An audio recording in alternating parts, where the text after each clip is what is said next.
சென்னையில் இருக்கக்கூடிய haunted places. So பேய்கள்லாம் நடமாட்டம் இருக்குது, அந்த சத்தம் கேட்குது, இங்கே இப்படி நடக்குது. ஸோ அந்த மாதிரி சம்பவங்கள்லாம் நடக்கும் பார்த்தீங்களா?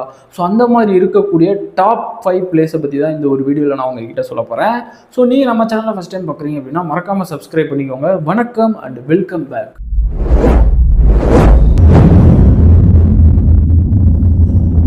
நம்மளோட லிஸ்ட்டில் ஃபர்ஸ்ட் இருக்கிறது வந்து பார்த்தீங்கன்னா டிமாண்டி காலனி. நீங்கள் வந்து படம் பார்த்துருப்பீங்க, அந்த படத்துலேயே உங்களுக்கு வந்து ஸ்டோரி சூப்பராக புரிஞ்சிருக்கும். ஸோ இருந்தாலும் நான் உங்களுக்கு ஷார்ட்டாக சொல்லிடுறேன். 19வது நூற்றாண்டில் ஒரு போர்ச்சுகீசிய ஃபேமிலி தான் இந்த சரௌண்டிங்கில் வந்து இருந்திருக்கிறாங்க. ஸோ அவங்க வந்து பார்த்திங்கன்னா அதுக்கடுத்து துர்மரணம், அடுத்தடுத்து ஃபேமிலியில் வந்து பார்த்திங்கன்னா வரிசையாக இழப்புகள் வந்ததுனால அவங்க இருந்த அந்த பங்களா வந்து பார்த்திங்கன்னா டோட்டலாக வந்து பால் அடைஞ்சி. ஸோ நைட்டானால் அவங்க ஃபேமிலியில் பேசி சிரிச்சுக்கிற சத்தம், ஸோ தேவையில்லாத அழுகைகள், ஸோ இந்த மாதிரியான சத்தங்கள்லாம் கேட்குது அப்படின்னு அக்கம் பக்கத்தில் வந்து பேசிக்கிட்டு இருக்காங்க.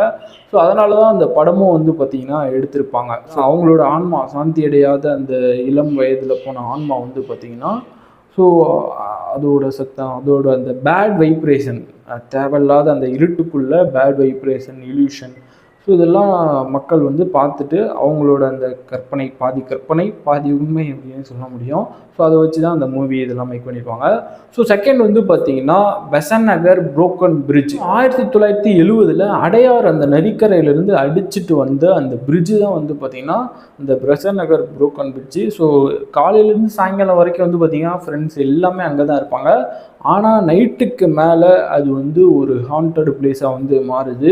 அங்கே வந்து பார்த்திங்கன்னா தேவையில்லாத அந்த சிரிப்பு சத்தம், அழுகை சத்தம், ஸோ அந்த நிழல் வந்து கிராஸ் பண்ணுறது, ஸோ இந்த மாதிரியான தேவையில்லாத நெகட்டிவ் இல்யூஷன்ஸ்லாம் அந்த இடத்துல வந்து அக்கம் பக்கத்தில் இருக்கிறவங்க பார்த்ததாக வந்து பேசிக்கிறாங்க.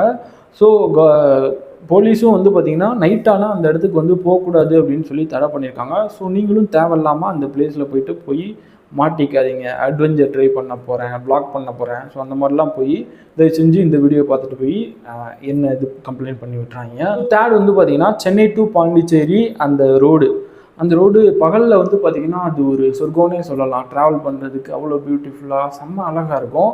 பட் ஆனால் நைட்டுக்கு மேலே இந்த இடங்களில் வந்து நிறைய தேவையில்லாத ஆக்சிடெண்ட்ஸ்லாம் வந்து நடக்குதான்.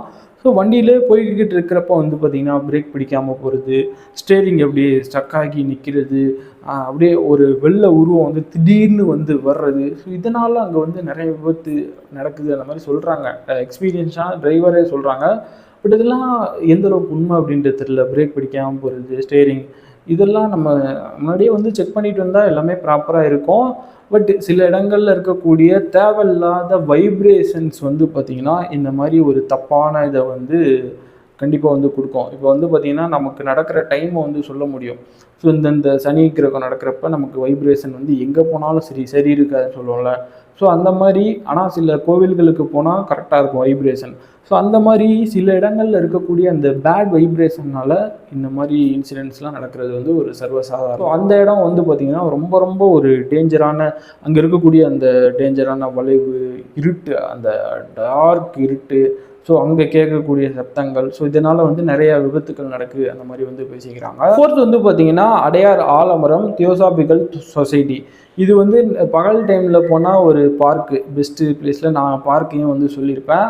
ஆனால் ஈவினிங்க்கு மேலே இதை வந்து க்ளோஸ் பண்ணியிருப்பாங்க. பட் அந்த சைடு வழியாக நைட் டைமில் போகிறவங்க வந்து பார்த்திங்கன்னா அந்த 250 வருஷம் பழமையான ஆலமரத்துலேருந்து தேவையில்லாத சிரிப்பு சத்தம், அழுகை சத்தம், உருவங்கள் தெரிகிறது, ஸோ இந்த மாதிரியான இதெல்லாம் வந்து சொல்கிறாங்க. எந்தளவுக்கு உண்மை அப்படின்றது தெரியல. அதனாலே போலீஸும் வந்து பார்த்திங்கன்னா ஸோ இந்த ஒரு தியோசாபிக்கல் சொசைட்டிக்கு போகிறதையும் வந்து தடை பண்ணியிருக்காங்க. ஸோ நீங்கள் இந்த பிளேஸ்லேயும் போய் மாட்டிக்காதீங்க. ஸோ இங்கே போகிறதுக்கு நைட்டில் வந்து தடை பண்ணியிருக்காங்க. போயிட்டு அட்வென்ச்சர் பண்ணுறேன்னு சொல்லி நீங்கள் வேணாம், தேவையில்லாதது வேணாம்.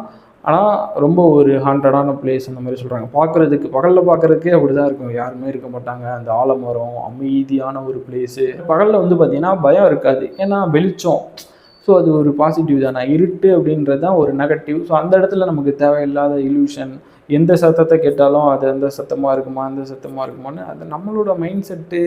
அதான் நம்ம பார்க்குற விஷயந்தான். அந்த இருட்டில் கேட்குற சத்தத்தை வச்சு நம்ம ஒரு தப்பாக ஜட்ஜ் பண்ணிடக்கூடாதுல்ல. அது வேற எங்கேயோ இருந்து வருது அப்படின்னு நீங்கள் பாசிட்டிவாக நினச்சிட்டிங்கன்னா ஸோ அந்த இடம் கூட இருட்டில் கூட உங்களுக்கு அது என்ன சொல்கிறது, பயம் இருக்காது. பட் இது மாதிரி அமானுஷ்யமான இடங்கள் வந்து இருக்குது. அண்டு ஃபைனல் வந்து பார்த்தீங்கன்னா திருவான்மையூர் வால்மீகி நகரில் இருக்கக்கூடிய அந்த ஒரு கார்ப்பரேட் ஸ்கூல் அண்டு ஒரு ஹவுஸ். ஸோ அங்கே வந்து பார்த்திங்கன்னா ஒரு பெண் வந்து தூக்கிட்டு இறந்துட்டாங்க அந்த மாதிரி வந்து சம்திங் வந்து சொல்கிறாங்க. பட் நைட் நேரத்தில் வந்து பார்த்திங்கன்னா அந்த ஸ்கூலுக்குள்ள டீச்சர் வந்து கிளாஸ் எடுக்கிற மாதிரி சத்தம், அந்த பெண் பேசுகிற சத்தம், இந்த மாதிரி தேவையில்லாத சத்தங்கள் உருவங்கள்லாம் இப்பயும் வந்து அக்கம் பக்கத்தில் வந்து பார்க்குறாங்க. பட் இதிலெல்லாம் எனக்கும் பெருசாக நம்பிக்கை இல்லை. ஆனால் வைப்ரேஷன்ஸ் உண்மை தான். இப்போ ஒரு ஆன்மா வந்து சாந்தி அடையாத ஆன்மா வந்து உங்களுக்கு தேவையில்லாத கஷ்டத்தை கொடுக்கும், தேவையில்லாத சண்டை, இதெல்லாம் வந்து வைப்ரேஷன்ஸ் தான். ஸோ அவங்க ஒரு ஸ்டேஜில் இருப்பாங்க. அந்த வைப்ரேஷன்ஸ்னால உங்களுக்கு தேவையில்லாத நெகட்டிவ் தப்பாக நடக்கும். ஸோ அதனால் நம்மளையும் நம்ம சுற்றி இருக்கிற இடத்தையும் நம்ம வந்து சில விஷயங்கள்னால பாசிட்டிவாக மாற்றிக்கணும். ஸோ அதுதான் அவங்களுக்கு தேவையான. அதான் இந்த மாதிரி இதில் இறந்தவங்களுக்கு வந்து மறுபடி அந்த திதி தர்ப்பணம், ஸோ இந்த விஷயங்கள்லாம் அவங்க பண்ண மாட்டாங்க. பட் இதெல்லாம் வந்து பண்ணணும், ப்ராப்பராக வந்து கொடுக்கணும். இந்த மாதிரி துர்மரணம் ஆனவங்களுக்கு வந்து ஸோ அந்த விஷயத்தில் அவங்க ஃபேமிலி சைடில் அதை பெருசாக சில பேருக்கு தெரியும், சில பேர்த்துக்கு தெரியாது. ஸோ அதனால் அந்த பேட் வைப்ரேஷன்ஸ் வந்து சில தேவையில்லாத இல்யூஷன்ஸ் உருவங்கள்லாம் அது முழுக்க என்னை பொறுத்தளவுக்கு உருவத்தை வந்து பார்க்க முடியாது. கடவுளை நம்ம பார்க்க முடியுமா? இல்லை. ஸோ அதை மாதிரி தான் உருவன்றது. அது நிறையா ஃபிலிமில் பார்த்தனால ஸோ அதை வந்து சொல்கிறாங்க. பட் அந்த சத்தம் கூட உண்மைன்னு சொல்ல முடியாதுங்க. என்ன சொல்கிறது, நம்மளே அதெல்லாம் நம்மளோட ஒரு இல்யூஷன். அந்த மாதிரி தான் நான் இதை வந்து பார்க்குறேன். ஸோ இதை பற்றி நீங்கள் என்ன நினைக்கிறீங்க அப்படின்னு சொல்லிட்டு மறக்காமல் ஒரு கமெண்ட்டில் சொல்லுங்கள். இந்த வீடியோ பிடிச்சிருந்தது அப்படின்னா மறக்காமல் ஒரு லைக் பண்ணிக்கோங்க. நீங்கள் நம்ம சேனலை ஃபஸ்ட் டைம் பார்க்குறீங்க அப்படின்னா சப்ஸ்கிரைப் பண்ணிக்கோங்க. இந்த மாதிரி இன்னும் அடுத்தடுத்த வீடியோஸில் மீட் பண்ணிகிட்டே இருக்கலாம். டாடா, பாய் பாய், டேக் கேர்.